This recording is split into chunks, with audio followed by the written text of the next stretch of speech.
Hello दोस्तों, स्वागत है आपका G7 के official YouTube channel tally plus में, जिसमें हम आपको आपके बिजनेस ग्रोथ से रिलेटेड टैली के एडवांस फीचर्स के बारे में बताते हैं। तो आज की इस वीडियो में आप सीखेंगे कि कैसे डायरेक्टली टैली प्राइम से आप इनवॉइस जनरेट कर सकते हैं। तो सबसे पहला जो प्रोसेस आपका रहेगा वो रहेगा टैली को एज अ जीएसपी सेलेक्ट करना इनवॉइस के पोर्टल पे, और वहाँ पे एक यूजर लॉगिन क्रेडेंशियल क्रिएट करना, जिसको आप तब डालेंगे जब आप टैली प्राइम से इनवॉइस क्रिएट करेंगे। तो ये करने के लिए सबसे पहले आपने लॉगिन करना है इनवॉइस का पोर्टल। लॉगिन करने के बाद लेफ्ट हैंड साइड पे आपके पास एक ऑप्शन आता है एपीआई रजिस्ट्रेशन।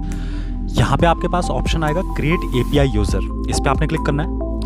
यहाँ पे आपके रजिस्टर मोबाइल पे एक ओटीपी जाएगा। ओटीपी डालने के बाद आपने वेरीफाई ओटीपी करना है। इसके बाद एपीआई रजिस्ट्रेशन के स्क्रीन पे आपने थ्रू जीएसपी सेलेक्ट करना है, क्योंकि टैली एक जीएसपी है, तो यहाँ पे थ्रू जीएसपी हम सेलेक्ट करेंगे। सेलेक्ट योर जीएसपी के ऑप्शन में आपने tally India solution private limited को सेलेक्ट करना है। इसके बाद आप कोई भी एक यूज़र नेम और पासवर्ड क्रिएट कीजिए। ये यूज़र नेम और पासवर्ड जो है आपका यूज़ होगा उस टाइम पे जब आप टैली प्राइम से इनवॉइस जनरेट करेंगे। वो आगे मैं आपको बताऊंगा कि कहाँ पे आपने ये यूज़र नेम और पासवर्ड फिल करना है। तो यहाँ पे यूज़र नेम और पासवर्ड फिल करने के बाद आपने इसको कर देना है सबमिट। अगर आप टैली प्राइम से ऑलरेडी ई-वे बिल जनरेट कर रहे हैं तो सेम जो आपके लॉगिन क्रेडेंशियल हैं उसी से आप इनवॉइस भी जनरेट कर सकते हैं। तो आप टैली प्राइम में जो सेटिंग करनी है उसके लिए सबसे पहले आपने वो कंपनी ओपन करनी है जिसके अंदर आपने इनवॉइस जनरेट करना है। यहाँ पे आपने लेफ्ट साइड पे कंपनी पे क्लिक करना है। इसके बाद आपने जाना है फीचर्स F11 के अंदर। यहाँ पे आपने जाना है enable goods and service tax GST के ऑप्शन के अंदर, और यहाँ पे आपको ये ऑप्शन मिलेगा ई इनवॉइसिंग एप्लीकेबल, तो इसको आपने करना है यस।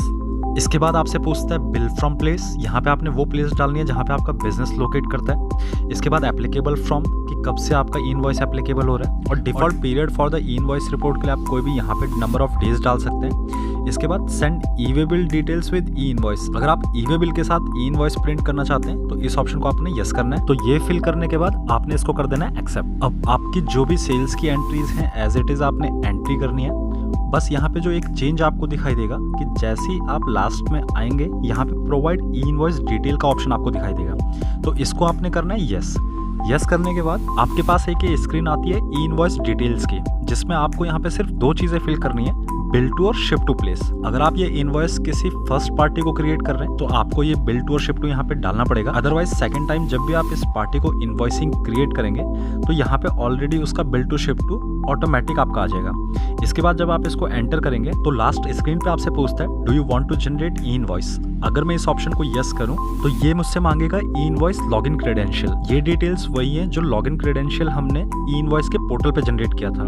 तो यहाँ पे आपने अपना यूजर नेम और पासवर्ड डालना है। यहाँ पे जो लॉगिन क्रेडेंशियल है ये आपका 6 घंटे के लिए वैलिड है। अगर आपका टैली ओपन है तो 6 घंटे तक आप जो भी इनवॉइस क्रिएट करेंगे उसमें आपको दोबारा लॉगिन क्रेडेंशियल डालने की जरूरत नहीं पड़ेगी। अब जैसे ही मैं यहाँ पे से आगे बढ़ूंगा तो मेरी डिटेल जो है वो पोर्टल पे जाएगी और मेरे पास यहाँ पे इन्फॉर्मेशन आएगी ई इनवॉइस जनरेटेड सक्सेसफुली। और अगर अब मैं इस इनवॉइस का प्रिंट देखूं तो यहाँ पे आप देखेंगे कि ई इनवॉइस का QR कोड और IRN नंबर मेरा दोनों इसी इनवॉइस पे जो है वो प्रिंट होके आ जाएगा। तो सिंपल ये प्रोसेस है ई इनवॉइस जनरेट करने का टैली प्राइम के through. Subscribe and press bell icon if you like our video, and don't forget to share.